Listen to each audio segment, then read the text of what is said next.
बिस्मिल्लाहिर्रहमानिर्रहीम। अस्सलाम वालेकुम। हज़रत अबू कतादा रज़ी अल्लाह ताला अन्हा कहते हैं कि रसूलुल्लाह सल्लल्लाहु अलैहि वसल्लम ने फरमाया, आदमी अपनी मौत के बाद जो चीज़ें दुनिया में छोड़ जाता है, इनमें से बेहतरीन चीज़ें 3 हैं।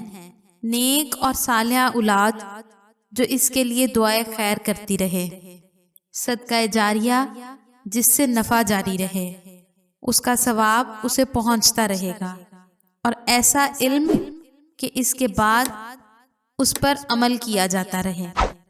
हज़रत अबू हुरैरा रज़ी अल्लाह ताला अन्हा कहते हैं कि रसूलुल्लाह सल्लल्लाहु अलैहि वसल्लम ने फरमाया, मोमिन को उसके अमाल और नेकियों में से उसके मरने के बाद जिन चीज़ों का सवाब पहुंचता रहता है वो ये हैं: इल्म जो उसने सिखाया और फैलाया, नेक और सालिहा औलाद जो छोड़ गया, वरासत में कुरान मजीद छोड़ गया, कोई मस्जिद बना गया, मुसाफिरों के लिए कोई मुसाफिर खाना बनवा दिया हो, या कोई नहर जारी कर गया, या जिंदगी और सेहत और तंदुरुस्ती की हालत में अपने माल से कोई सदका निकाला हो, तो इसका सवाब इसके मरने के बाद भी इसे मिलता रहेगा।